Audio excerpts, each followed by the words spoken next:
कानून के आगे बराबरी का हक मिला, अधिकार मिला। चौथी बार मैं उस तारीख को याद कर रहा हूं,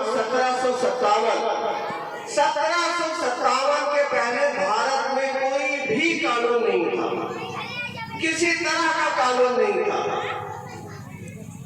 तो बहुत से लोगों को हैरानी होगी कि क्या था फिर। यह देश उस समय छोटे छोटे राज्यों में विभक्त था, गवर्नर थे, छोटे छोटे राजा थे। यह देश मनुस्मृति के अनुसार चलता था, वर्ण व्यवस्था पर आधारित था। वर्ण व्यवस्था आप जानते होंगे, पहले ब्राह्मण, क्षत्रिय, वैश्य, शूद्र, हर एक वर्ग को उसके वर्ण के अनुसार अधिकार प्राप्त था और उसी तरह उनके हर वर्ण का एक कर्तव्य था। अगर कोई अपराध करता था तो वर्ण के अनुसार उसको सजा दी जाती थी। अंग्रेजों ने बंगाल जीतने के बाद कानून बनाए।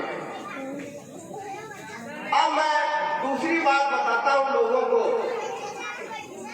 कि ब्राह्मणों में सारे ब्राह्मण खराब नहीं है, उनकी सोच दूषित नहीं है, परंतु राष्ट्रीय स्वयं सेवक संघ नाम की एक संस्था है, आरएसएस जिसको कहते हैं। 1925 में नागपुर में कुछ लोगों ने सोच के आरएसएस का निर्माण किया। वह क्या? उन्होंने कहा कि हम सनातन धर्म की रक्षा करेंगे, परंतु जो बाद में उनके चाल चलन, व्यवहार और बहुत सारी चीजों को देखने से पता चला तो वह भारत में वर्ण व्यवस्था को मजबूत करने का काम करते रहे।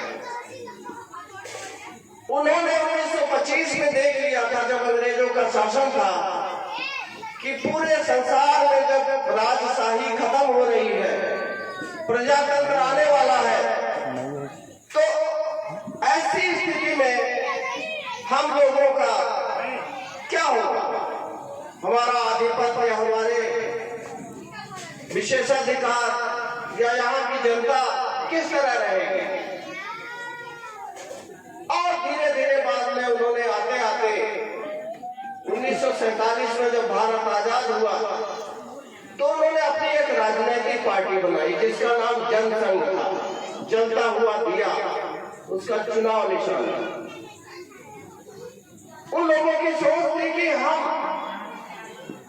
गद्दी प्राप्त करके, राज सत्ता प्राप्त करके इस देश को फिर से पीछे की तरफ मोड़ सकेंगे। अंग्रेजों ने कानून बनाकर जितना नुकसान किया है उसको हम अगर पीछे ले जाते हैं तभी इसकी भरपाई होगी, तभी जो नुकसान हुआ उसका फिर से उसी स्थिति में हम ले जाना चाहते हैं जैसे पहले था। अंग्रेजों क्या नहीं पहले था। अभी भी सोशल मीडिया पे कुछ आरएसएस के लोग लिखते रहते हैं, बराबर लिखते हैं कि अंग्रेजों द्वारा बनाए गए सारे कानूनों को रद्द करना चाहिए। तीसरी बात, जब 26 जनवरी 1950 को भारत का संविधान लागू हुआ तो आरएसएस ने, राष्ट्रीय स्वयंसेवक संघ ने उसकी बहुत आलोचना की। आज भी अगर किसी पुस्तकालय में खोजेंगे 27 जनवरी 1950 के अखबार तो आपको रिकॉर्ड मत करो,